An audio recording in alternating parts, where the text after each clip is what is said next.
All right, this video is going to carry on looking at through the Sermon on the Mount. We're going to look at verses chapter 5, verses 13 through 16. Um, Look at this as like the salt and light passage. Dietrich Bonhoeffer in his book, The Cost of Discipleship, calls it the visible community.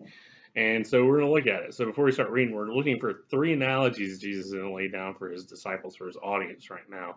And it's salt, a light, and a city on a hill. So we're going to kind of be looking for those as we get through. I'm going to just read this whole passage and we're going to kind of break it down in pieces.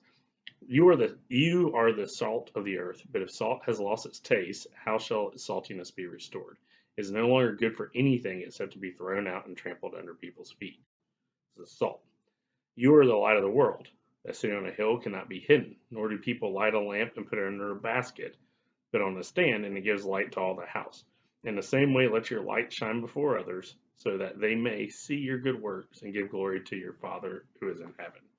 So, right here, we're going to see this as the follow-up message to the Beatitudes, and very closely related to them. So, in it, Christ surprised his audience in his talk on the hill, as Dallas Willard calls it, where he has this crowd, and he's saying, these people you do not think are blessed are the ones who are blessed. And it may not be so much that they're blessed instead of the people you think are blessed, but it's definitely enlarging kind of the overall view of what they would have ever expected the kingdom to be. That isn't what they were thinking.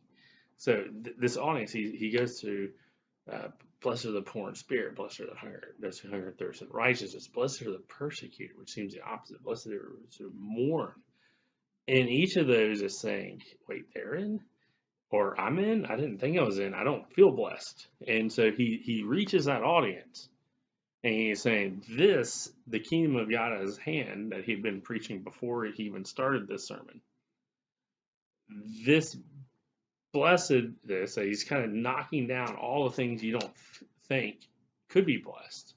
He then pivots to them and says, you are the salt of the earth. Now, salt of the earth is a phrase that's kind of lost some of its meaning in English as a sort of a little catchphrase, as sort of almost like a good old boy or something like that.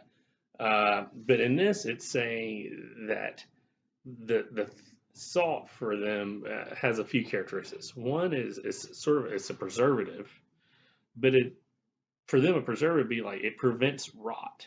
So it's like how you keep your meat after the slaughter from going rotten. So it keeps it from spoil. So you're what keeps the world from spoiling.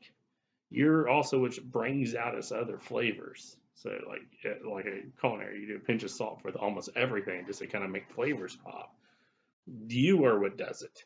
And it's not like you have it or you do it, you are it. And so that's going to be one of the key things that's going to go is when we read the Sermon on the Mount, a lot of times is we think, um, this is a new set of laws we need to do. But the basis of it is this sort of like, it's not a thing you do, it's not a thing you have, it's a thing you are. So you are the salt. You're what gives the world its flavor. And you can't hide that. You're going to know salt when it's there. If you douse them in salt, you know it's salty. So it's saying that's what it is. And if you lose that, it's no good. But the thing is that salt doesn't lose its flavor. Salt is salt. And so he's saying, this is who you are now. And we're going to see as he peels through layers what that means. But if you don't start there, the future stuff in the Sermon on the Mount is going to kind of get you off. So all these people are blessed that you don't think are blessed. It's calling you to a type of the kingdom that you didn't think was there. It's flipping your world upside down. In this audience that you would probably nobody walking up would say, who are these people? You would never say they're what keeps the world going. They're what keeps it pure. They're what gives it its flavor. You'd probably pick somebody else. And so there's that. And so, but they are it. They don't like have it or do it. And it's got to start from like this place of being first. And then it follows and says, you're the light of the world. So you're what the whole world sees by. a city on a hill cannot be hidden. And so he's kind of not far. These are people that have seen Jerusalem, which is a nice hilltop city you can see from a while away. Kind of thing, almost any road trip you ever go to a large city, you can sort of see the skyline kind of getting closer and closer as you go. Well, this is kind of the same idea. A city on a hill isn't gonna be hidden. It's like you are going to be what is known. And I mean, remember the whole analogy for the kingdom they've always been looking for is like Jerusalem as the city on the hill. You are that.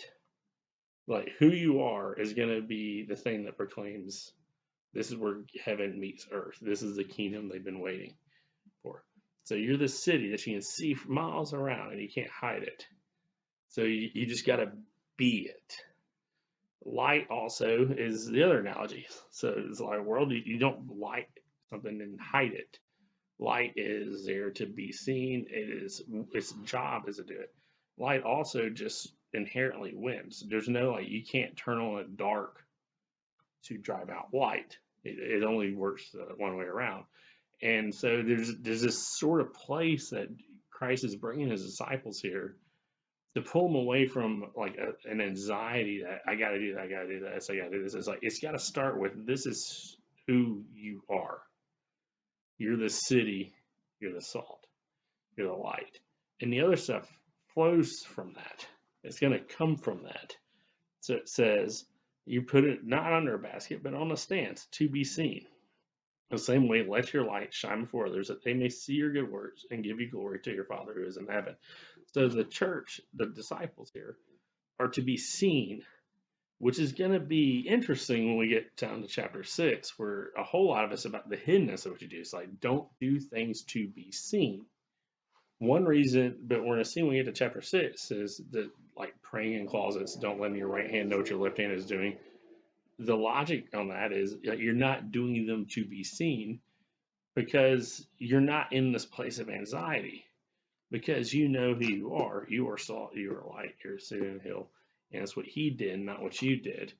And you want him to be seen. You don't care about you being seen. And you're gonna be seen. The good deeds that flow from your life will be seen, but you're not doing them to be seen. It's not by that motivation. So we'll visit that later. So that's that for this passage, and thank you for your attention.